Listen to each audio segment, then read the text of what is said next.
This is Severe MMA, and we're joined by Regis the First Sugden, a few days out from his third fight in BAMMA against the experienced Ant Phillips. Regis, first off, 2 wins on the trot now in BAMMA. That's got to feel good. How excited are you about getting into the cage again?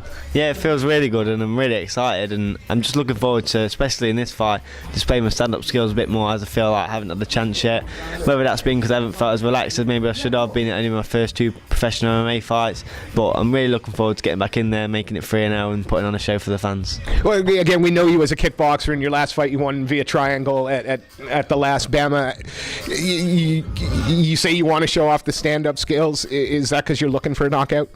I think it's there. I'm not going to go out swinging. I'm just going to go out and bide my time, and I know it will come. That's what I've been training for. But I'm more than capable for anything who's going to throw at me, and I think I proved that in my last fight.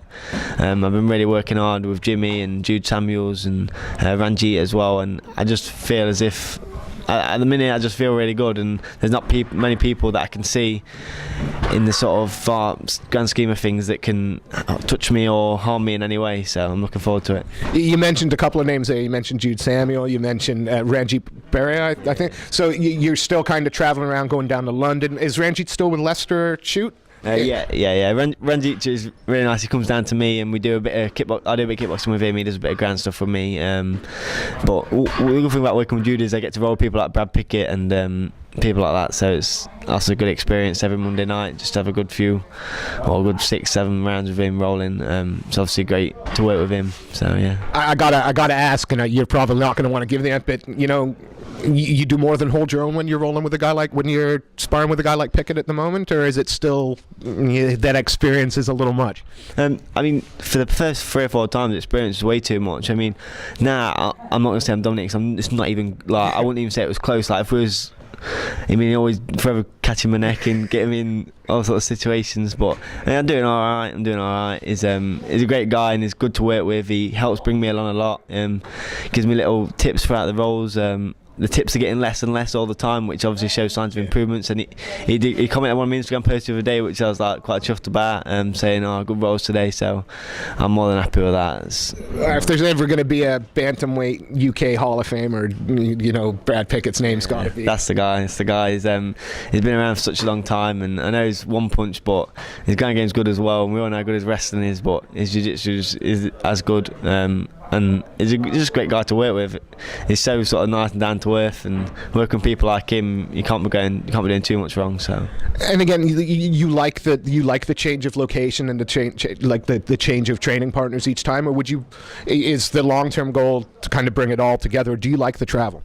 I like the travel. I don't mind traveling as long as I'm getting what I need, and that's one of the main things why I do travel. If Brad Pickett won at London, I'm not going to say I wouldn't go, because I probably still would, but it's obviously a great thing to have him to roll with, the experience and everything, and what guys do when they're at the top level of MMA. It's different to what they do sort of at the level of MMA right now. No disrespect to the guys that are competing at the level I'm at, but it is different, and they go for different things, and certain things aren't on, certain things are on, and just getting that drilled into me now is just helping a lot, and obviously Long Eaton isn't too far for me, so that's a great journey, and I love training with Jimmy, and Wayne's more than happy for me to come and train with him as many times as I want. So yeah, at the minute it's more than fine. I think I'm just loving it. You mentioned the word experience, and that's one thing that your opponent Ant Phillips has 9 more professional fights than you did.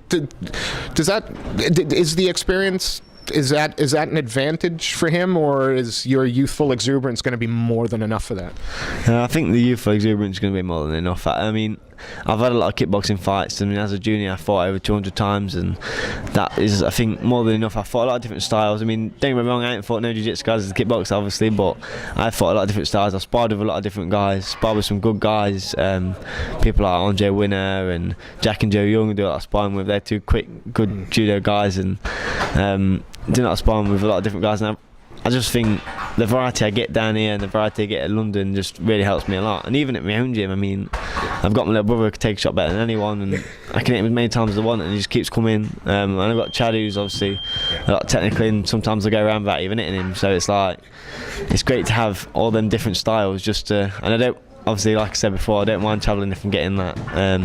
If I wasn't getting that, I'd probably stay a lot more sort of to home, but I am getting that, so, and I'm improving all the time. I'm noticing improvements against every single person I spar with, and with Jimmy just on my back all the time, it's good to have that. So where is Ant most? Where is he most dangerous? What things does he bring to the table that you have to keep an eye on? He sometimes he just plays bait, and you have to be wary of that, because with these guys who are sort of a bit more old, a bit more experienced, that's what they're looking for. They're looking for you to dive in and make a mistake, and looking for you to counter. And I mean, a couple of my coaches have been doing a lot of research on him, and a couple of fights I've watched, I've noticed he's very much a guard player, and he always gets joined to a takedown because he don't really defend the takedown. He just likes to get took down, and when he gets took down, he tries to land you in his guard, and he likes to play from there. So I'm just looking to keep it on the feet. I don't even think I'm going to take him down. If I go to the floor, it's only because I know he's done. So you're looking for the sub or the TKO? Yeah, most definitely. And there's no need for me to be there. That is where he's most dangerous, and that, I believe, is the only chance he's got of winning this fight. And I think he believes that as well, and that is one thing he's going to be looking for. So when an opponent goes in with that one thing that you feel they're going to do, can that lull you into a sort of a sense of watching out for it all the time, or do you find that you can still be organic? Definitely still be nice and relaxed, still be just get on. We work the game plan for him to do that, but we've got game plan B and we've got game plan C. It's like if anything goes wrong, I've still been practicing everything else, but the main things that have been drilled to me all the time, just push and press, just buy his time, because it's only a matter of time before you catch him with a decent shot. And I think you've always got to worry about anyone you fight, and there's always going to be that element of in the back of your head but everyone in the gym is telling me all the time, so listen, you don't need to worry about this fight. So just stay relaxed, do your thing, and you'll be fine. So that's more than enough confidence for me to go out there and do the business. So. And of course, your third appearance on BAMMA in as many events, I believe. And that's pretty good going. How are you going to stay this busy throughout the rest of the year? Yeah, I'm fit, I'm young, so I don't mind being busy. Unless I get a serious injury or a bad cut or anything, I'm going to just keep on fighting. I'm training hard all the time, and I always feel fit, I always feel strong, so I don't mind. Like, Drew rings me up and says, listen to fancy fight. I was like, yeah, let's do it. And I would fight every month, like, if I could. So it's just every month or every weekend?